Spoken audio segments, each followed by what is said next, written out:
Hi everyone and welcome back.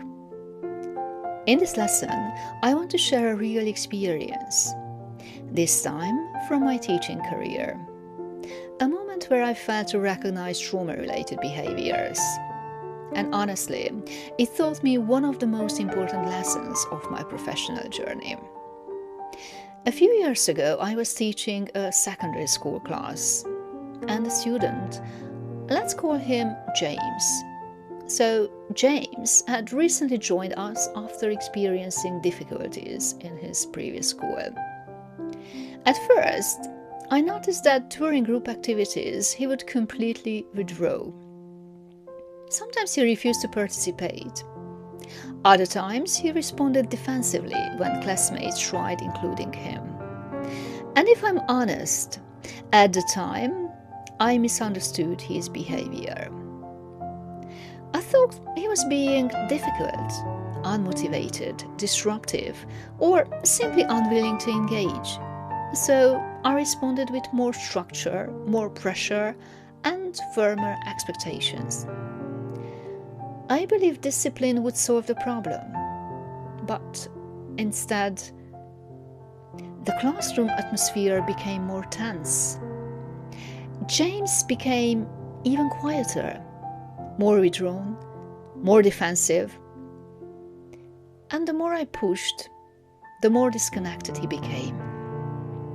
One day, after a difficult lesson, I spoke with a colleague who gently challenged my perspective. And that conversation changed everything. I realized James's behavior was not defiance. It was protection.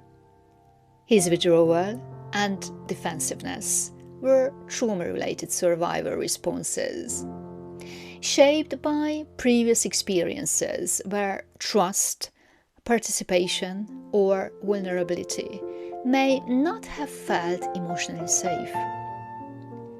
That moment forced me to reflect on something important. Sometimes we react to behavior without understanding the story underneath it. So, I decided to change my approach. Instead of immediately correcting behavior, I started building emotional safety first. I began listening more carefully, speaking more calmly, and asking open questions instead of making assumptions. I remember saying, "James, I can see this feels difficult for you. Help me understand what's going on." And honestly, that simple change opened the door to trust. I also learned something else. Tone matters. Body language matters. Patience matters. Sometimes speaking more softly de-escalates more effectively than speaking more loudly. And yes, sometimes as professionals we have to admit we were reactive instead of reflective. I know I was, and my emotional reactions had affected the atmosphere in the classroom.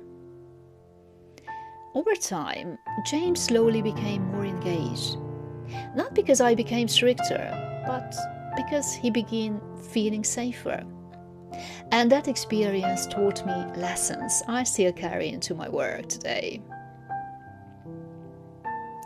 Here are some important do's I learned from that experience. Pause before reacting. Listen actively. Validate emotions. Stay calm. And create emotional safety whenever possible. And some important don'ts. Don't shame people. Don't assume behavior is laziness or disrespect. Don't escalate emotionally. And don't ignore the emotional story underneath the behavior.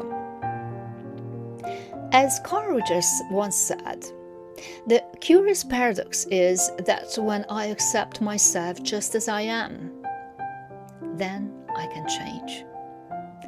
And I truly believe trauma-informed practice starts with curiosity instead of judgment. Because behavior often tells a story what words cannot explain.